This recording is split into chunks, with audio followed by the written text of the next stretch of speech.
মুহাম্মদ সাল্লাল্লাহু আলাইহি সাল্লামের সাহাবীরা চাইতে তুমি সবচেয়ে বেশি দরদি মুসলিম হতে পারোনি। আল্লাহর নবী মারা যাওয়ার পরে আম্মা জান আয়েশা সিদ্দিকার স্বামী মারা গেলেন, তিনি তো ইচ্ছা করলে এরকম 3 দিন আর 5 দিনে 40 করতে পারতেন, করেননি। সাহাবায়ে কেরাম করতে পারতেন, করেননি। যুগের পর যুগ সাহাবায়ে কেরাম চলে যাচ্ছে, কোন দিন তারা করেনি। তারা জানে এটা হলো গুনাহের কাজ, এটা হলো বিদআতি কাজ, এটা কোরআন সুন্নাহর বিদআতি কাজ, এই জন্য তারা করেনি। কিন্তু আমরা কেউ কারা ছিলেন উৎসাহিত অতি আবেগী মুসলিম, কারা আমরা এই শরীয়তের নামে আমরা খাওয়ার নামে অনুষ্ঠান চালিয়ে দিলাম। ও ভাইজান, এইটার নামে বসায় রাখছে বিল দিয়ে দাও, তাই দাওয়াত খাওয়ার পরে আবার ম্যানেজার বসায় রাখছে পান সুপারি দিয়ে, পান দেখিয়ে বিলটা দিয়ে দেন। তাই এমন দরদের দরকার কি ছিল আমার টাকা খরচ করে আপনাকে খাওয়াতে? এই মাথার বড়ি কে দিয়েছে আপনাকে? আফসোসের বিষয়, গোটা মুসলিম জাতি আজকে প্রতিযোগিতায় নেমেছে। আপনি হলো সত্য মিডিয়াতে কথা দাও, আরবিতে একটা কথা আছে, আল হাক্কু মুরু, সত্য কথা তিক্ত। আপনি দাওয়াত দিয়ে খাবেন, সামর্থ্য থাকলে খাওয়ান, না থাকলে কোনো অপরাধী নন। আপনি আপনার বিয়ের সময় আপনার বাবা 200 জন বরযাত্রী নিয়ে আপনার ছেলের বিয়ে করিয়েছেন, আপনার বিয়ে করিয়েছেন, ভালো কথা। সাথী বন্ধু, তুমি সেই দিন দাবি করেছিলে মেয়ের বাবার কাছে 200 জন ছাড়া আমার বন্ধু বান্ধব বেশি চলবে না, আমার সমাজপতি সমাজে আমার একটা সম্মান আছে, মর্যাদা আছে, আমি সরকারি দলের সদস্য, বিরোধী দলের নেতা, অতএব আমার একটা মর্যাদা আছে, স্ট্যাটাস আছে, সামাজিক ভারসাম্য আছে, আমার 200 জন ছাড়া হবে না। কিন্তু আফসোস, আপনার স্ত্রী অসুস্থ, 2 ব্যাগ রক্ত লাগবে ঢাকা মেডিকেলে, এখন 2 জন মানুষ খুঁজে পাওয়া যায় না। দিক সাথে দিক মুসলিম তোমার জন্য 200 জন মানুষ তোমার বন্ধু ছিল, আজকে তোমার স্ত্রী, তোমার মেয়ে, তোমার সন্তান অসুস্থ, 2 ব্যাগ রক্ত দেওয়ার মানুষ খুঁজে পাওয়া যায় না। অনলাইনে অফলাইনে বিভিন্ন ব্লাড ব্যাংকে ফোন দিয়ে রক্ত আনতে হয়। দুনিয়ার মতন কুলাঙ্গার মুসলিম আকাশের নিচে জমিনের উপর আর নাই। তুমি কি একবার বলে দেখেছো? 3 নম্বরের পয়েন্টে আমাদের আলোচনা, আল্লাহর নবী বলছে অসুস্থ ব্যক্তির সেবা করো, অসুস্থ ব্যক্তির সেবা করো। আজকে সেবা হসপিটাল নাম দিয়েছে, আমি ক্ষমা চাই, সব হসপিটালের কথা বলছি না, সেবার নামকরণ করে কসাইখানা খুলে দিয়েছে। আল্লাহর কাজ করে দাঁড়িয়ে অবশ্যই হিসাব দিতে হবে, আল্লাহর কাজ করে দাঁড়িয়ে ইমামকে হিসাব দিতে হবে, খতিব সাহেবকে হিসাব দিতে হবে, মসজিদের কমিটিকে হিসাব দিতে হবে। একজন মানুষ যদি আপনার কাছ থেকে সেবা না পায়, সহযোগিতা না পায়, ihsan না পায়, কাল কিয়ামতের ময়দানে আপনাকে অবশ্যই হিসাব দিতে হবে। আর রাসূলুল্লাহ সাল্লাল্লাহু আলাইহি ওয়াসাল্লাম, আলা কুল্লুকুম মাসউলুন রায়াতি, প্রত্যেকটা মানুষ দায়িত্বশীল, প্রত্যেকটা দায়িত্ব সম্পর্কে জিজ্ঞাসা করা হবে। তুমি কোন দেশের প্রেসিডেন্ট, কোন দেশের রাজা বাদশা, ওটা দেখার টাইম নাই, ওটা দেখার সুযোগ নাই। তোমার আমলনামা প্রমাণ করবে। হতে পারে একজন বাড়িওয়ালা 10 তলা বিল্ডিং এর মালিক, 10 তলা বিল্ডিং এর বাড়ির মালিকের সামনে দিয়ে হন করে জান্নাতের দিকে দিয়ে রিকশাওয়ালা চলে যাবে, অথচ আপনার গ্যারেজে রিকশাটা রাখে মাসে ভাড়া দিতে 2 মাস বাকি থাকতে কত বকাঝকা করেছে আল্লাহু আকবার। রিকশাওয়ালা জান্নাতের দিকে নিয়ে চলে যাচ্ছে আর আপনার খবর নাই। যারা বিদেশে যান, যারা দেশের বাইরে যান, তারা ইমিগ্রেশনে গেলে যখনই সিল মেরে দেয় যে ওকে, তখন মনের মধ্যে একটা আনন্দ আসে। আমরা আল্লাহর মেহরবানিতে আমরা পাশের দেশে ভারতে একাধিকবার গিয়েছি, আবার যাওয়ার কথা চলছে। কিন্তু প্রশ্ন হলো, যখন সিল দেয় কাস্টম এবং পুলিশ, তখন মনটা ভালো যে যেতে পারবো, যখনই সিল দেয় না বা উল্টাটা মেরে দেয়, তাহলে তো আপনার যাওয়ার সুযোগ নেই। পৃথিবীবাসী এইটা যদি কোনো দেশে যাওয়ার জন্য একটা খুশির বিষয় হয়, আনন্দের বিষয় হয়, তাহলে জান্নাতের যাওয়ার টিকিটটা যেদিন পাবেন, দুনিয়াতে রাজনৈতিক দল, সামাজিক দল, অর্থনৈতিক দল, তারপরে ধর্মীয় দল প্রোগ্রাম করে ওয়াজ করে বলছে সফল, সফল একটা কথা দিয়েছি আমরা কিন্তু বলি, অথচ একজন মুমিনের প্রকৃত সফলতা হলো জান্নাতের টিকিট পাওয়া। আল্লাহু আকবার। যতক্ষণ সে জান্নাতে ঢুকতে না পারবে, একবার যদি ঢুকতে পারবেন আর বার হওয়ার সুযোগ দেয়, তাইলে সফলতা, আর না হয় সফলতার কোনো সুযোগ নাই। স্ট্যাটাস দিলে লাভ হবে না, কার সাথে কে সেলফি উঠেছেন কোনো লাভ হবে না, বিপদের কারণ হয়ে যাবে। সুতরাং আল্লাহর নবী 3 নম্বরে বলেন অসুস্থের সেবা করো, অসুস্থের সেবা করো। সেবা করতে গেলে মানুষ মারা যাবে, একথাই ভুল। তাকদীরের প্রতি বিশ্বাস রাখেন। পৃথিবী সৃষ্টির 50,000 বছর পূর্বে আল্লাহ লিখে রেখেছেন কোন মানুষটা কোন অবস্থায় মারা যাবে, কোন রোগে মারা যাবে, কোন অ্যাক্সিডেন্টে মারা যাবে, কোন জায়গায় মারা যাবে, কোন পরিস্থিতিতে মারা যাবে, আপনি আমি ঠেকানোর কেউ নই, ঠেকাতে পারবো না। সুতরাং আপনি দেখছেন করোনা ভাইরাসে মারা গেছে, আপনি দেখছেন ডেঙ্গু হয়ে মারা গেছে, আপনি দেখছেন ক্যান্সারে মারা গেছে। আমি বলি না, আমি বলছি এটা একটা মাত্র সিনড্রোম আল্লাহ তৈরি করে দিয়েছেন, উপমা। কিন্তু সময় মতন মালাকুল মউত আজরাইল নিয়ে যাওয়ার মতন সময় এসে গেছে। 1 সেকেন্ড আগেও নেবে না, 1 সেকেন্ড পরে নেবে না। এটাই চূড়ান্ত সিদ্ধান্ত, এটাই তাকদীরের ফয়সালা। ব্যবসায়িক সাহেব, আপনি বলছেন অমুক ব্যবসায়িকের অকাল মৃত্যুতে আমরা শোকাহত, তোমার পিঠে লাথি বাঁধবে। অকাল মৃত্যু মানে মৃত্যুর কাল কোনটা তুমি বলো, মৃত্যুর কাল কোনটা? পৃথিবীর জমিনে আসার সিরিয়াল আছে, যাওয়ার কোনো সিরিয়াল নাই। পৃথিবীর জমিনে আসার সিরিয়াল আছে, যাওয়ার কোনো সিরিয়াল নাই। তাই কাল আর অকাল নাই। শীতকালে মরবে না, গরমকালে মরবে। বলছে করোনা ভাইরাসটা এই শীতকাল তো চলে গেলে গরমকালে শেষ হয়ে যাবে, গরমকালে আরো বাড়ছে। কয় না, এই তো পাশের দেশে হয়ে গেছে, আমরাও বেঁচে যাবো। এইটা একটা শিরকি কথা। এর চাইতে বড় মহামারী আসবে না, তার গ্যারান্টি কেই আছে আপনার কাছে? এর চাইতে বড় মহামারী আযাব গজব আসবে না, তার গ্যারান্টি আপনার কাছে কি আছে? পৃথিবীর অহংকারী রাজা বাচ্চারা, পৃথিবীর অহংকারী আল্লাহদ্রোহী মানুষ, নাস্তিকেরা, শুনে রাখো, এখনো যদি সজাগ না হও, অহংকার থেকে ফিরে না আসো, আল্লাহর পথে না আসো, প্রায় 1.5 বছর যাবত তোমার মুখে কাপড় লাগিয়ে তোমাকে আল্লাহ হাঁটা চলা করতে বাধ্য করেছে। যদি আল্লাহর পথে না আসো, লোহার হেলমেট মাথায় দিয়ে ঘুরতে হবে। মুখে শুধু কাপড় লাগাইছো, তোমার স্ত্রীর কাপড় পুরোটা লাগাইয়া মাথায় লোহার হেলমেট লাগাইয়া ঘুরে আল্লাহ ছেড়ে দিবে। ভুলে গেছো বনি ইসরায়েলের কথা? 40 বছর তিহপান্তরে, 40 বছর তিহপান্তরে বিনা সুতায় বেঁধে রেখে রেখেছেন। সারাদিন দৌড়িয়ে চলে যায়, মনে করছি বেঁচে গেছি, সন্ধ্যার সময় দেখে আবার জাগা। এই ইতিহাস কি জানেন? 40 বছর একটা না। এখন কোনো হরতাল নাই, মিছিল নাই। আমাকে আপনাকে কেন ফ্রান্সের মতো দেশ, বিভিন্ন দেশ মহিলারা মেকআপ করবে, বোরকা করবে, নিষিদ্ধ আইন করলো। বাংলাদেশের অনেক নাম করা, আল্লাহ মাফ করো, কিছু কুলাঙ্গার শিক্ষকের কারণে মেয়েরা বোরকা করে স্কুল করে ইউনিভার্সিটিতে যেতে পারলো না। এই নিয়ে মিডিয়া তোলপাড় হলো। আজকে তোমরা কোথায়? এখন মুখে কাপড় লাগাও না? আরে অপ্রিয় সত্য আমি বলে যাই, আপনি যদি গায়ে লাগামার করার কিছু না, আল্লাহর কাজ করা, আমাকে দাঁড়াতে হবে। আপনার চোখ না গেলে আমি ভয় পাচ্ছি না, কারণ রূহ দিয়েছেন যিনি, নির্দেশনা বাস্তবায়ন করবেন তিনি। অতএব আপনার চোখ না গেলে আমি ভয় পাই না।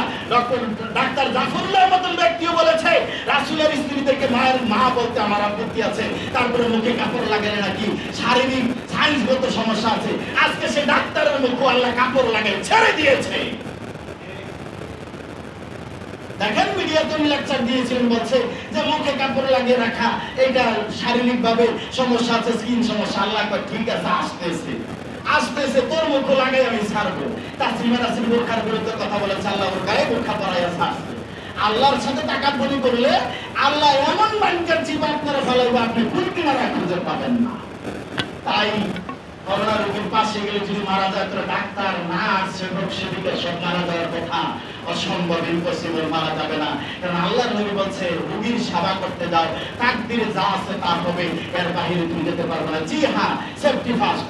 আপনাকে সতর্ক থাকতে হবে, এটা ঠিক আছে, কিন্তু তার মানে এই নয় মা অসুস্থ, বাবা অসুস্থ, ছেলে যায় না, কোটি কোটি টাকার সম্পদ আত্মহত্যা করে ঢাকা রাজধানীর বুকে রেখে গেল, ওই সন্তানদের দেখতে যায় না। যদি মরে যায় তো বাবা ঠিকই তো বেঁচে আছে, সন্তান তো মোটরসাইকেল অ্যাক্সিডেন্ট করে মরে গেছে, তাই এবার ঠেকাইবা কে? ঠেকাও, ঠেকাও তুমি ঠেকাও। এবার ছেলে তো পানি পরে মারা গেল, ঠেকাও তুমি। ওর বাবা তো ঠিকই করোনা ভাইরাস হয়ে, মনে রাখবেন, করোনা ভাইরাস পজিটিভ হলে মারা যাবে এই কথা ভুল, করোনা ভাইরাস থেকে নেগেটিভ হয়ে গেলে বেঁচে যাবেন এই কথা ভুল। বরং পজিটিভ হয়ে জীবিত আছে এটাই সঠিক, নেগেটিভ হয়ে মারা গেছে এটাই চূড়ান্ত সিদ্ধান্ত। ফায়সালা আল্লাহ রাব্বুল আলামিনের হাতে। সম্মানিত উপস্থিতি, আল্লাহর নবী 3046 নম্বরে বুখারী তারিখে হাদিস, আল্লাহর নবী বলছে, বন্দীদেরকে মুক্তি দাও, বন্দীদেরকে মুক্তি দাও। ক্ষুধার্তকে খাদ্য খাওয়াও। 3 নম্বরে বলছেন, অসুস্থ ব্যক্তির সেবা করো। এই হাদিসে অসুস্থ ব্যক্তির সেবার কথা বললেন, ক্ষুধার্তকে খাদ্য দাও। আফসোস, আমরা ক্ষুধার্তকে খাদ্য দিতে পারি না, শুধু খালি বেছে বেছে বিয়ের দাওয়াতের অনুষ্ঠানে কিন্তু বড় লোকদেরকে দেই, যারা স্বর্ণ অলংকার দামি জিনিস আপনার হাদিয়া দিবে। হাদিয়া তো বলো না, গিফট দিবে। আমাদের ভদ্রলোক ভাই বলছেন, গিফট তো না, গিফট আসলে গিফট সম্মানিত উপস্থিতি, কষ্টের সাথে আপনাকে বলতে হয় আজকে সেবা উঠে গেছে, সেবার নামে কসাইখানা চলছে, সেবার নামে আজকে জুলুম অত্যাচার চলছে। আপনার ছেলেকে কি ডাক্তার বানাইলেন না ডাকাত বানাইলেন?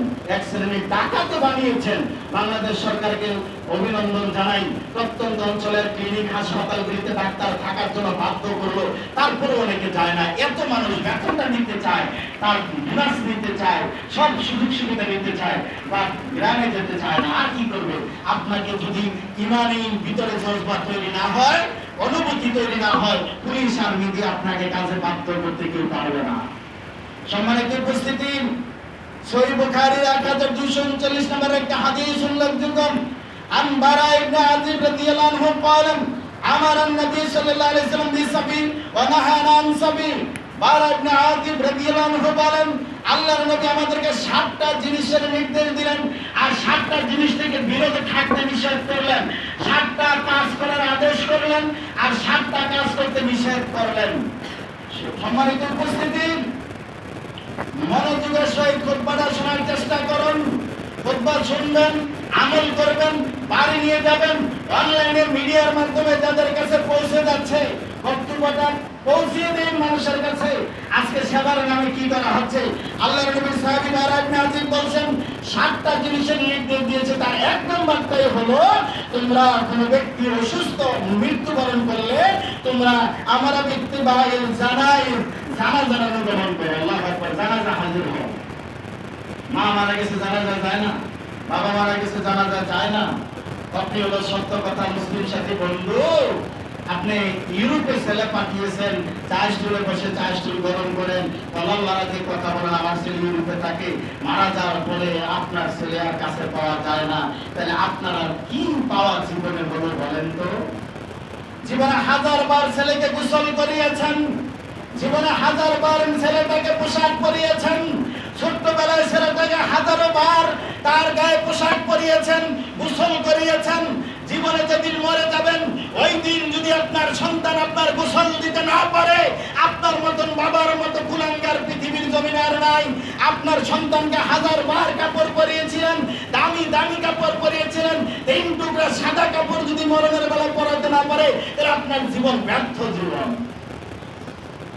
আপনার জীবনটা কোন দিকে গেছে? জানাজা পড়ার মতো সন্তান নাই। আল্লাহ নবী বলেছেন সহিহ মুসলিমের হাদিস 1636 নম্বর, এমন সন্তান রেখে দাও ইয়াদুলাহু, তোমার জন্য দোয়া করবে। আর তুমি সন্তান রেখে গেলা যে সিনেমা হলের অ্যাড দেয়, জুয়ার আসরের অ্যাড দেয়, দুর্নীতির নাম্বারে 1 নম্বরে চ্যাম্পিয়ন তোমার ছেলে। তোমার লজ্জা লাগে না? তুমি দোকানে বসে আবার আড্ডা মারো।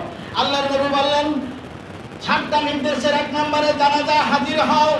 আল্লাহ নবী বলেন দ্বিতীয় নম্বরে যখন ইয়াদাতুল মারিদ, যখন অসুস্থ ব্যক্তি তার সেবা করো, তার পাশে দাঁড়াও, অসুস্থ ব্যক্তির সেবা করো। মা হতে পারে, বাবা হতে পারে, প্রতিবেশী হতে পারে, আপনজন হতে পারে, পরিচিত হতে পারে, অপরিচিত হতে পারে, আত্মীয় হতে পারে, অনাত্মীয় হতে পারে, হিন্দু হতে পারে, বৌদ্ধ হতে পারে, খ্রিস্টান হতে পারে, আস্তিক হতে পারে, নাস্তিক হতে পারে, পরিচিত হতে পারে, অপরিচিত হতে পারে। পৃথিবীর জমিনে শুধু মানুষের আশ্রয় করবে তাই নয়, এমনকি আল্লাহর সৃষ্টি জীব কুকুর পর্যন্ত হলো তোমার সেবা পাবে। পৃথিবীর সৃষ্টি তোমার কাছ থেকে সেবা পাবে। ও তো হিন্দু মানুষ, যাব না, ইম্পসিবল। ইসলামের কথা বলে না। ও তো খ্রিস্টান মানুষ, আমি যাব না, হতে পারে না। ও তো বৌদ্ধ মানুষ, যাব না, হতে পারে না। ও তো কুকুর, আমি যাব বলেছি না। ওখানে হাদিস ভুলে গেলেন যে একটা নষ্টা মহিলা একটা মুমূর্ষু কুকুরকে পানি পান করানোর কারণে, এটা কি সেবা নয়? পানি দিয়ে সেবা করার কারণে আল্লাহ তাকে ক্ষমা করে দিলেন। আল্লাহ বলছেন আল্লাহ তাকে ক্ষমা করে দিলেন। সুবহানাল্লাহ। সম্মানিত উপস্থিতি, তাই বলছিলাম সময় সংগীত চলে যায়। আল্লাহর নবী বলেন এক মুসলমান অপর মুসলমানের যতটা হক আছে। সহিহ বুখারী 1240 নম্বর হাদিস। আর আবু হুরায়রা রাদিয়াল্লাহু আনহু বলেন হাক্কুল মুসলিমি আলাল মুসলিম। আল্লাহ রাসূল বলেন এক মুসলমান অপর মুসলমানের উপরে 5টা হক। এর 1 নম্বরে হলো রাদ্দুস সালাম, যখন সালাম দিবে সালামের উত্তর দাও। ওয়া ইয়াদাতুল মারিদ, অসুস্থ হলে সেবা করো। ওয়া ইত্তিবাল জানাইজ, যখন সে মারা যাবে তার জানাজা হাজির হওয়ার অনুগমন করো। ওয়া ইজাবাতুদ দাওয়া, যদি দাওয়াত দেয় কবুল করো। আর তাসমিয়াতুল আতিস, হাসি দিয়ে আলহামদুলিল্লাহ বলে তার জবাব দাও। আল্লাহু আকবার। এই হাদিসের ভিতরে অসুস্থের সেবার কথা এসেছে। এক মুসলমান অপর মুসলমানের হক অসুস্থের সেবা করা, আপনার পাশে রিকশাটা উঠতে পারে না, অন্ধ মানুষটা, পঙ্গু মানুষটা, প্রতিবন্ধী মানুষটা রাস্তা পারাবার হতে পারে না, আপনি তাকে সহযোগিতা দিতে ইতস্তত করছেন। তবে হ্যাঁ যুবক, যদি সেটা ইয়াং 16-20 বছরের মেয়ে হয় তো সবাই হেল্প করতে যায়, তোমার নিয়তে গন্ডগোল আছে। ওয়ালা রাসূলুল্লাহ সাল্লাল্লাহু আলাইহি ওয়াসাল্লাম ইন্নামা আমালু বিন্নিয়াত, নিয়তের উপরে কর্ম নির্ভর করে, সুতরাং তোমাকে সাবধান হতে হবে। সহিহ বুখারীর 5664 নম্বরের হাদিস, পৃথিবীবাসী শুনুন, পৃথিবীর আজকে রাজা বাচ্চারা ক্ষমতা দেওয়ার আগে গ্রামে চলে যায়, কর্মীর সাথে দেখা করতে যায়, একটা ভোটারের সাথে দেখা করতে যায়, ক্ষমতায় গেলে ভুলে যায়। অথচ পৃথিবীর সর্বশ্রেষ্ঠ মানুষ নবী মুহাম্মদ সাল্লাল্লাহু আলাইহি সাল্লাম, আদর্শ নেতা, আদর্শ বাবা, আদর্শ স্বামী, আদর্শ রাজনীতিবিদ, আদর্শ অর্থনীতিবিদ, আদর্শ শব্দদর্শা পৃথিবীর বুকে যদি যাকে বলেন, আপনি মহাত্মা গান্ধী বলছেন আদর্শ নেতা মুহাম্মদ সাল্লাল্লাহু আলাইহি সাল্লাম। পৃথিবীর সবচাইতে মানে সাহিত্যিক এবং উচ্চমানের পণ্ডিত জর্জ বার্নার্ড শো বলছেন, পৃথিবীর মানুষ যদি অশান্তি দূর করতে চায়, একটা মানুষের যদি আনুগত্য করে অনুসরণ করে দেশ চালাক, আর একটা মানুষ পৃথিবীর জমিনে আর আসবেন না, তার অনুসরণ করা সম্ভব নয়, পৃথিবীর জমিনে শান্তি হবে না। তিনি হলেন ইসলাম ধর্মের নেতা মুহাম্মদ সাল্লাল্লাহু আলাইহি সাল্লাম।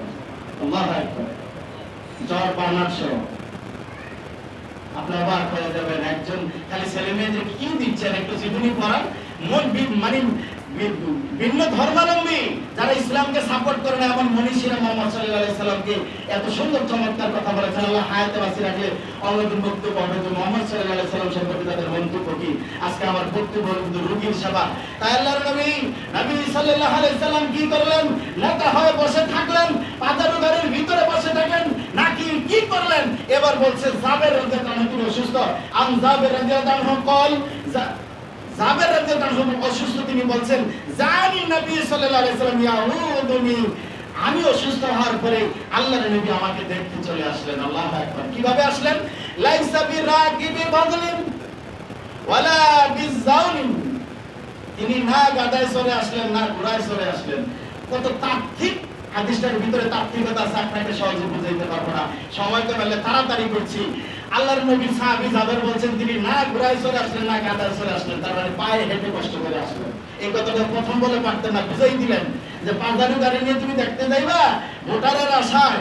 আপনি মনে করছেন নেতা আমার মায়ের জানাজা আছে, নেতা আমাকে ভালোবাসে, প্রচুর ভালোবাসে, এই এলাকায় আপনার মাধ্যমে 10,000 ভোট আছে, সে জানে, এই জন্য তোমার জানাজা আছে। যদি না থাকতো ফোন দেওয়ার টাইম নাই, তুমি ভাব দেখাও কার সাথে, ভাব দেখার টাইম নাই। পৃথিবীবাসী মনে রাখো, তুমি যদি ভাব দেখাতে চাও, যদি অনেক মানুষ আছে, আমি সরকারি দলের নেতা, যদি এলাকার নেতা হয়, ওয়ার্ডের নেতা হলে, আঞ্চলিক নেতা গায় আমি কিন্তু আছি, তার উপরে জনকে আমি কিন্তু আছি, বলতে বলতে প্রধানমন্ত্রী প্রেসিডেন্টের সালাতে আমি কিন্তু আছি, সবার নেতৃত্ব বন্ধ হয়ে গেলে আমেরিকার প্রেসিডেন্ট বলবো যে সবার মাতবরি বন্ধ, আমি কিন্তু আছি, সবার মাতবরি কালাল্লাহরা শেষ হয়ে যায়।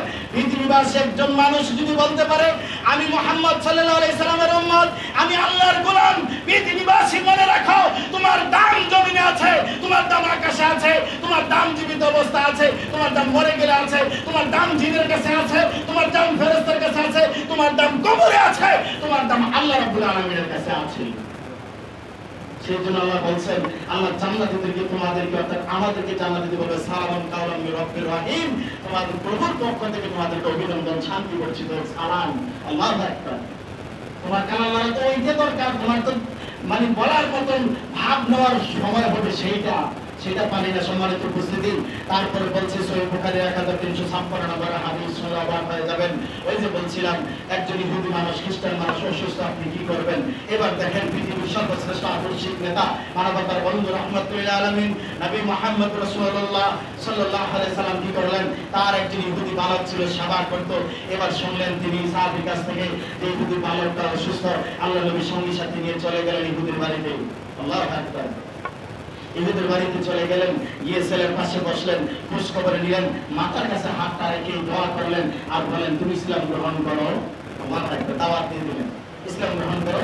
ছেলেটা ফেল করে তাকিয়ে রয়েছে তার বাবার দিকে, কারণ মুহাম্মদ সাল্লাল্লাহু আলাইহি সাল্লাম আদর্শিক নেতা। আনাস বলেন 10 বছর তার অধীনে কাজ করেছে পিএস থেকে, একদিনও ধমক দিয়ে কথা বলে নাই, রাগের সাথে কথা বলে নাই, চোখ কান্না নাই। আর 3 দিন হয়েছে গাড়ি ড্রাইভার নিছেন, এখনো তো আপনার মা বাপ তুলে গালিগালাজ করেন, তাই না? আপনি বলছেন আমি মুসলিম, অত সহজ? আল্লাহর নবী বলেন তুমি ইসলাম গ্রহণ করো। ছেলেটা বাবার দিকে তাকিয়ে আছে, বোঝা যাচ্ছে প্রবীণের মূল্যায়ন আছে। প্রবীণ হলেন বাবা, নবীন হলেন ছেলে। ছেলে তাকিয়ে আছে, তাই ছেলেটা বলেন মুহাম্মদ সাল্লাল্লাহু আলাইহি ওয়াসাল্লাম যা বলেছে তুমি তাই করো। আল্লাহু আকবার। মুহাম্মদ সাল্লাল্লাহু আলাইহি ওয়াসাল্লাম যা বলছে তাই করো। তো বাবা কি? বাবা ইহুদি, ইহুদির ছেলে ইহুদি। মুহাম্মদ সাল্লাল্লাহু আলাইহি ওয়াসাল্লাম যা বলেছেন সন্তান আমার তুমি তাই করো। বিশ্বনবী রাহমাতুল লিল আলামিন ইহুদির সন্তানকে যখন ইসলাম গ্রহণ করার কথা বললেন, সন্তান যখন বাবার চেহারার দিকে তাকাইয়া ফেলফেল নয়নে কিছু বলে না, শুধু তাকাইছে। বাবা বুঝতে পারলেন চোখ যে মনের কথা বলে। বাবা বলে দিলেন আমার সন্তান আদর্শিক নেতা মুহাম্মদ যা বলেছে তুমি তা গ্রহণ করে নাও। সন্তান ইসলাম গ্রহণ করলেন।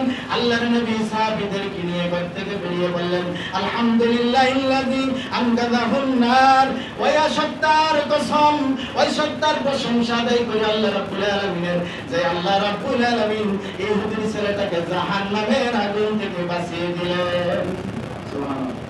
আপনি দেখতে যান, শত্রু বন্ধুত্ব পরিণত হয়ে যাবে, সহযোগিতা পেয়ে যাবেন, দাওয়াতি কাজ হবে। দেখতে গিয়ে দোয়া করবেন, দোয়া করার প্রয়োজনীয়তা আছে। সহিহ বুখারীর 3616 নম্বর হাদিস, আল্লাহ নবী সাল্লাল্লাহু আলাইহি ওয়াসাল্লাম তাহলে ইনশাআল্লাহ রোগী দেখতে গেলে দোয়া করতেন। সহিহ বুখারীর 5675 নম্বর হাদিস, আল্লাহ নবী দোয়া করতেন। এছাড়া একটা বিশিষ্ট দোয়া আছে আযহুবিল বাস রব্বান নাস ওয়াশফিন তাশফিলা শিফা ইল্লা শিফা ওয়া শিফা লা ইয়াদুর সাকামা। এই দোয়াটা পড়েন, কি চমৎকার দোয়া, কি দোয়া, কি আযহুবিল বাস, কষ্ট দূর করে দাও। অর্থটা কি চমৎকার, কিন্তু কষ্ট দূর করে দাও। কে দূর করবে? রব্বান নাস, হে মানুষের প্রতিপালক। আল্লাহু আকবার। আল্লাহ বলেন নাই রব্বান নাস, রব, রব মানে রূপের জগতের রব। কোরআনের আয়াতের প্রথম মহি রব, কবরের রব। সব জায়গায় রবের একটা খেলা আছে। আজকে রবের আলোচনা দেব না, আজকে শুধু অসুস্থ ব্যক্তির খেলা। আল্লাহ নবী বলছেন রব্বান নাস, হে মানুষের প্রতিপালক কষ্ট দূর করে দাও। তুমি আরোগ্য দান করে দাও, তুমি আরোগ্যকারী। তোমার আরোগ্য ছাড়া কোনো আরোগ্য নাই, এমন ভাবে আরোগ্য করো যে আর কোনো কিছু বৈশিষ্ট্য না থাকে। আল্লাহু আকবার। দোয়াটা তো অন্তর থেকে করতে হবে, আন্তরিকতার সাথে। ওই কিছু পাওয়ার আশায় না, দাওয়াত পাওয়ার আশায় না, তাহলে আপনি পেয়ে যাবেন। সম্মানিত উপস্থিতি, শুধু তাই নয়, অসুস্থ ব্যক্তি হলে আমরা অনেক খারাপ জানি। আর কিসের নামাজ পড়ে? নামাজ পড়লে কি এত অসুস্থ হওয়ার কথা? আমরা কিন্তু বলি খবরদার এই কাজ কখনো করবেন না। পৃথিবীর সর্বশ্রেষ্ঠ মানুষ নবী মুহাম্মদ সাল্লাল্লাহু আলাইহি ওয়াসাল্লাম অসুস্থ হয়েছেন। অতএব সহিহ বুখারীর হাদিস 5645 নম্বরের আবু হুরায়রা রাদিয়াল্লাহু আনহু বলেন মাইয়ুরিদুল্লাহু বি খাইরান ইউসিব মিনহু। আল্লাহ যার কল্যাণ চান তার দুঃখ কষ্ট নিকুতিত করেন। আল্লাহু আকবার। আল্লাহ যার কল্যাণ চান তাকে দুঃখ কষ্টের মধ্যে ফলান। পরীক্ষা করেন, একটু দেখেন যে সে কোন অবস্থা আছে। শুধু তাই নয়, গুনাহ মাফ হয়ে যায়। আল্লাহু আকবার। আপনি আযাব গজব বালা মুসিবত, জ্বর, ঠান্ডা, কাশি, তারপরে ডেঙ্গু, চিকুনগুনিয়া, মোড়াগুনিয়া যা বলেন সবের কারণে কিন্তু কি হয়?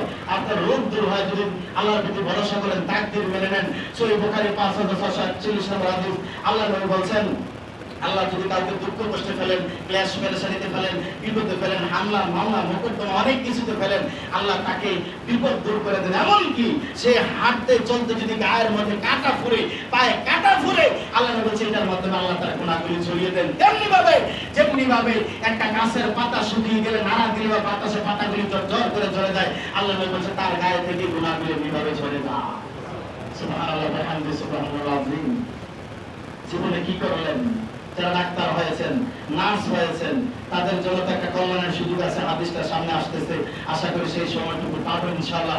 রাসূল সাল্লাল্লাহু আলাইহি সাল্লাম অসুস্থ, আল্লাহ বলছে আমাদের আয়েশা যদি বলছেন মা রাআইতু আহাদান আশাদ্দা আলাইহিল ওয়াজু মিন রাসূলিল্লাহ সাল্লাল্লাহু আলাইহি সাল্লাম। আমি আল্লাহ রাসূলের চাইতে বেশি রোগ যন্ত্রণা ভোগকারী আর কাউকে দেখিনি। আল্লাহু আকবার। আল্লাহর নবীর স্ত্রী আম্মাজান আয়েশা বলছেন, সম্মানিত উপস্থিতি, বলার অনেক কিছু থাকলেও সবগুলো বলতে পারবো না।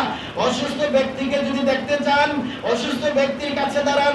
অসুস্থ ব্যক্তি যদি সুস্থ অবস্থায় যা ইবাদত করতেন, যা তাহাজ্জুদ পড়তেন, দান সাদাকা করতেন, এখন গরীব হয়ে গেছে, দান সাদাকা করতে পারে না, অসুস্থতার কারণে ইবাদত করতে পারেন না। আল্লাহর নবী বলছেন সুস্থ অবস্থায় যা করতেন, অসুস্থতার সময় আল্লাহ সুস্থতার নেকিগুলো লিখে দিবেন। সুবহানাল্লাহ। আর কি চান আপনি বলেন তো? আর কি চান? চাওয়ার আরো আছে, আরো চাওয়ার আছে। সম্মানিত উপস্থিতি, আপনার আমার করণীয় যেই লোকটা 11 টাওয়ারে পৌঁছে গেছে আর বাঁচবে না মনে হয় মরে যাবে মুমূর্ষু রোগী। এবার আল্লাহ নবী বলছেন লাকিনু মাওয়া তাকুম, তোমরা এই মুমূর্ষু ব্যক্তিটাকে কালেমার তালকিন দাও, লা ইলাহা ইল্লাল্লাহ বলো, লা ইলাহা ইল্লাল্লাহ বলো, লা ইলাহা ইল্লাল্লাহ বলো। তার উপর জোরাজুরি করো না, শুধু বলো লা ইলাহা ইল্লাল্লাহ, লা ইলাহা ইল্লাল্লাহ। লা ইলাহা ইল্লাল্লাহ বললে কি হবে? আল্লাহ রাসূল বলছে আখিরু কালাম লা ইলাহা ইল্লাল্লাহ দাখালাল জান্নাহ। যার সর্বশেষ কথা হবে লা ইলাহা ইল্লাল্লাহ দাখালাল জান্নাহ, সে জান্নাতে যাবে। সুবহানাল্লাহ।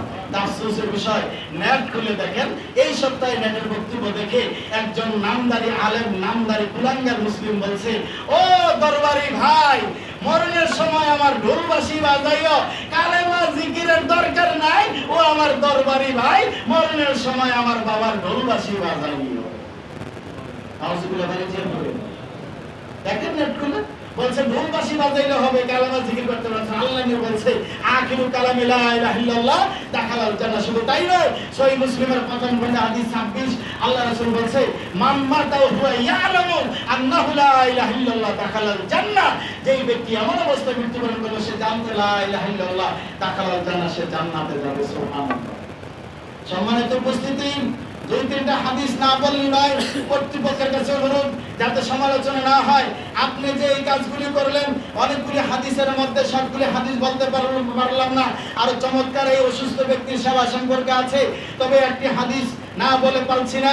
আপনি জেনে রাখুন, যারা ডাক্তার, নার্স, ওষুধ ফার্মেসিতে আসেন, সেবা করেন, ইমাম, মুয়াজ্জিন, মুসলিম একজন আরেকজনের সেবা করেন, তাদের জন্য আল্লাহর নবী বলেছেন, আলী রাদিয়াল্লাহু আনহু বলেন, আল্লাহর নবী বলেছেন, একজন মানুষ যদি একজন অসুস্থ মানুষকে দেখতে যায়, সকালবেলা দেখতে গেলে সন্ধ্যা পর্যন্ত, সন্ধ্যায় গেলে সকালবেলা পর্যন্ত, একজন মুসলিম আরেকজন মুসলিমকে, একজন অসুস্থ ব্যক্তিকে দেখতে যদি কোনো মানুষ যায়, আল্লাহর নূরের তৈরি 70,000 ফেরেশতা তার জন্য দোয়া করতে থাকে।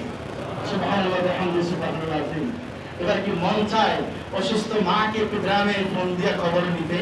ঢাকা শহরে সাপ্তাহিক স্ত্রীকে নিয়ে তো চাইনিজ হোটেলে খাইতে যায়। আফসোসের বিষয়, ও মুসলমান, চাইনিজ হোটেলে খাইতে গেলা ওরা তো বিসমিল্লাহ আল্লাহু আকবার বলে জবাই করে না। খাসির গোশত খাও কোন হিসাবে, গরুর গোশত খাও কোন হিসাবে, মুরগির গোশত খাও কোন হিসাবে? তোমার কি বিবেক নাড়া দেয় না? আর যুবক, তুমি কেএফসি খাচ্ছ, কেএফসির নামে অনইসলামিক যারা আছে ওরা বিসমিল্লাহ আল্লাহু আকবার বলে জবাই করে না। তুমি কেন সেই খাবার খেলা? আল্লাহ ছাড়া গায়রুল্লাহর নামে জবাই করে গোশত খাওয়া হারাম না হালাল? গত এক সপ্তাহে একটা ধর্মের পূজা গেছে, মনসা দেবীর পূজা, সর্প দেবীর পূজা, মনসা পূজা। যেই পূজায় তারা আপনার পাঠা বলি দেয়, পাঠা বলি দিয়ে রক্তটা দেবীর গায়ে লাগিয়ে দেয়, মাথাটা আপনার ঠাকুর পুরোহিত নিয়ে যায়, 2টা 5টা 10টা 50টা মাথা পেয়েছে, এতগুলিকে খাওয়া যায়, এখন বাজারে কম দামে বিক্রি করে দিয়েছে। আপনি তো মাথা কিনতে যেই দামে, গত 1 সপ্তাহ 2 সপ্তাহ কম দামে খাসির মাথা কিনছেন, একবার জিজ্ঞাসা করেন না খাসির দাম কমলো কেন? গোশতের দাম তো কমে নাই। এইটা হলো ওই ঠাকুরের মূর্তির সামনে জবাই করা পাঠার মাথা। আপনি খুব আরাম করে বলে তার দেখিয়েছেন। একবার ভাবেন, আল্লাহ ছাড়া গায়রুল্লাহর নামে জবাই করা হারাম। আপনি ছেলের দোকানে গেলেন, মুরগি কিনবেন, বললেন কত দাম? বলছে 140 টাকা বা 130 টাকা। এখন ছেলের দিলেন জবাই করার জন্য। ছেলে কি করেছে? আমি দেখাতে বাধ্য হচ্ছি। ছেলে কি করেছে? ছেলে জবাই করতে গেছে, জবাই করতে গিয়ে এই মুহূর্তে হাজী সাহেব অথবা ইয়াসিন ভাইকে বলছে, এই মুরগি কত?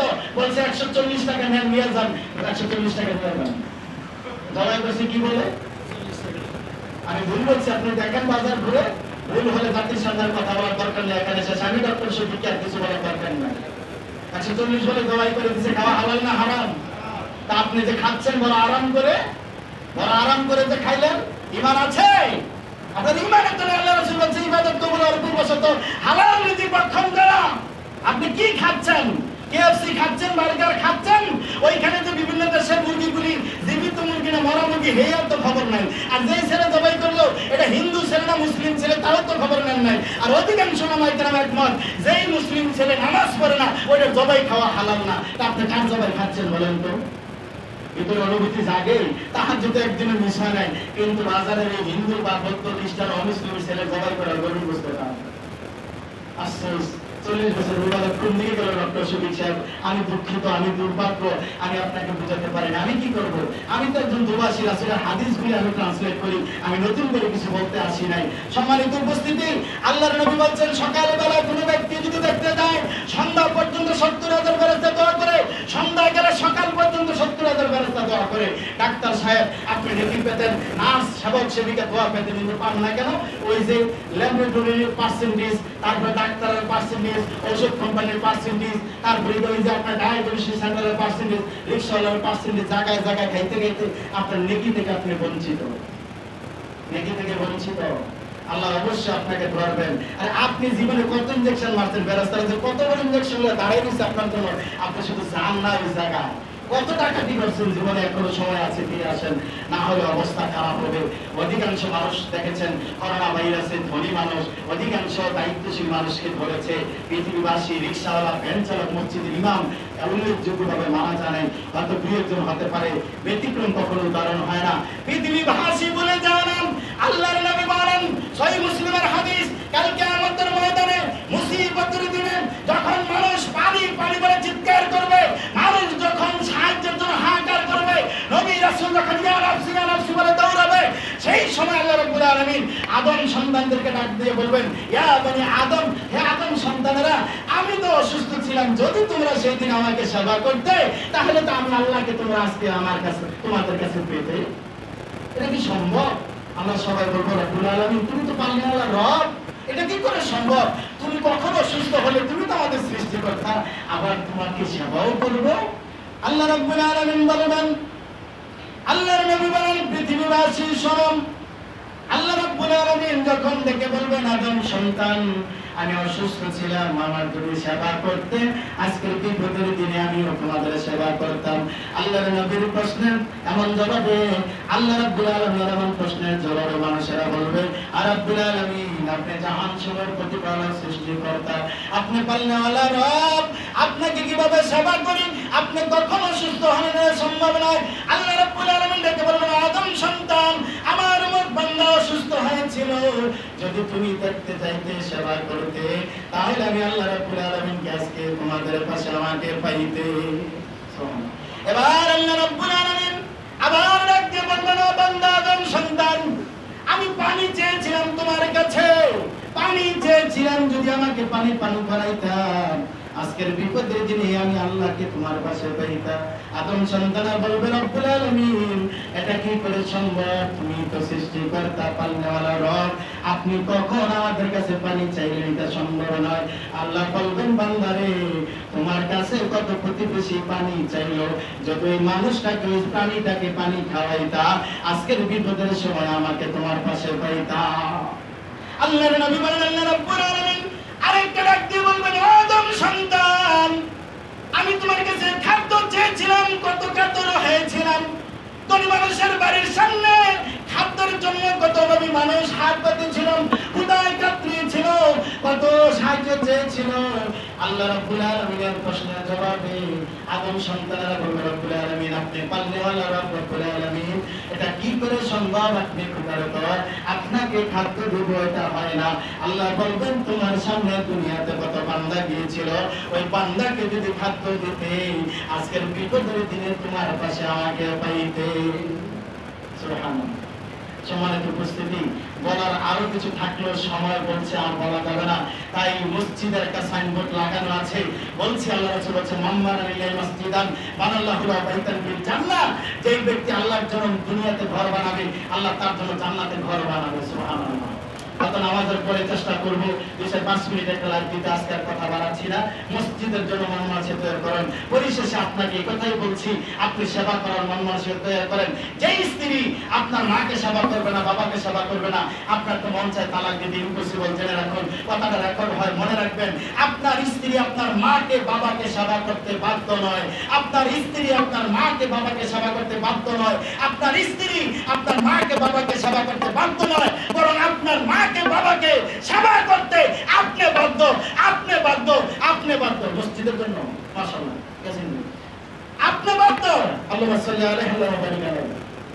আপনি বাধ্য আপনার মাকে বাবাকে সেবা করতে, আপনার স্ত্রী নয়। তবে হ্যাঁ, আপনার স্ত্রী যদি সেবা করে নেকি পাবে, তবে তার উপরে দায়িত্ব নয়, বাধ্য নয় সে।